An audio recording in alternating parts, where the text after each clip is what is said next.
এখন তোদের বলতেছি যারা মেরেছিস, এখন কি মেয়ে মানুষের মুখ থেকে তোদের গালি শুনতে হবে? নে খা, দিব এখন তোদেরকে গালি। হাদি শিখিয়ে দিয়ে গেছে পলিশড স্পিচ দিয়ে বিপ্লব হয় না, তোদের গালি দিয়ে তোদেরকে বন্ধ করতে হবে। বাসায় বুড়া বাবা মা অবুঝ সন্তান রেখে আসছি, হাদি শিখিয়ে দিয়ে গেছে যে আল্লাহর জিম্মায় সংসার বাচ্চা কাচ্চা ফেলে রেখে এসে রাজপথে কিভাবে ল্যাটকা মেরে বসে থাকতে হয় হাদি শিখিয়ে দিয়ে গেছে। হাদি আমাদেরকে স্ট্র্যাটেজি শিখিয়ে দিয়ে গেছে, তোমরা কিভাবে রাজপথ দখল করবা, কিভাবে রাজপথ না ছাড়তে হয় হাদি আমাদেরকে শিখিয়ে দিয়ে গেছে। ৭১-এর ১৬ই ডিসেম্বর আমরা বিজয় দিবস পালন করি। আজকে মনে হচ্ছে আমাদের বিজয় আসে নাই। আমাদের বিজয় সেই দিন আসবে যেই দিন আরোরা আমাদের কাছে আত্মসমর্পণ করবে, যেদিন ইন্ডিয়া আত্মসমর্পণ করবে সেদিন আমাদের বিজয় আসবে। ততদিন পর্যন্ত আমাদের বিজয়ের জন্য আমরা লড়ে যেতে থাকবো, আমাদের জুলাই চলতে থাকবে।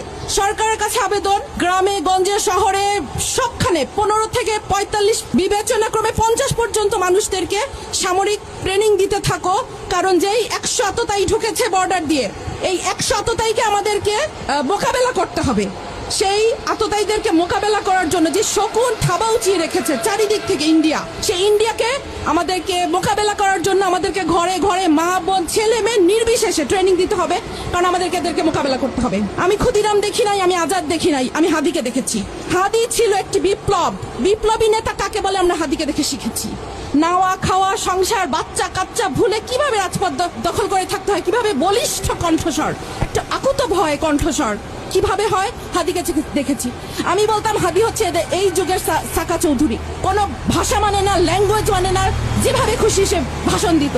এখন তোদের বলতেছি যারা মেরেছিস, এখন কি মেয়ে মানুষের মুখ থেকে তোদের গালি শুনতে হবে? নে খা, দিব এখন তোদেরকে গালি। হাদি শিখিয়ে দিয়ে গেছে গালি কিভাবে দিতে হয়, পলিশড স্পিচ দিয়ে বিপ্লব হয় না, তোদের গালি দিয়ে তোদেরকে বন্ধ করতে হবে। তোরা হাদির গালি সহ্য করতে পারিস নাই, হাদিকে শেষ করে দিয়েছিস। হাদির স্ট্র্যাটেজিতে আমাদের চলতে হবে, আমাদেরকে রাজপথ দখল করতে হবে, রাজপথ ছাড়ি নাই, জুলাই শেষ হয়নি, এটা বারবার বলছি। সরকারের কাছে আরো আবেদন, আমাদের আরো কিছু আকুতবায় সৈনিক আছে, হাসনাত আছে, সার্জিস আছে, আসিফ আছে, ব্যারিস্টার আরমান আছে, ব্যারিস্টার ফুয়াদ আছে, ব্যারিস্টার শাহরিয়ার আছে, এদের একজনের গায়ে যেন আঁচ না লাগে। আমি তোমাদেরকে বলবো, হাসনাত সার্জিস তোমরা আমাদের ছোট ভাই, তোমরা মনে করবা যে ড্যাম কেয়ার, নো, বাংলাদেশের জন্য তোমাদের লাগবে, তোমরা ড্যাম কেয়ার হতে পারবা না। তোমরা নিজেদের সেফটির ব্যাপারটা চিন্তা করবা, কারণ বাংলাদেশকে তোমাদেরকে লাগবে। তোমরা নিজেদের ড্যাম কেয়ার ভাববা না।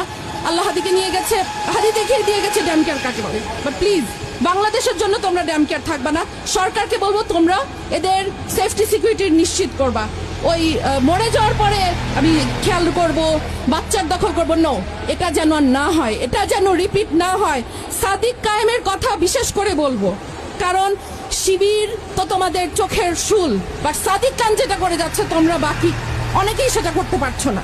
আমি সেটাই বলবো, এই বিপ্লবীদের গায়ে যেন আঁচ না লাগে।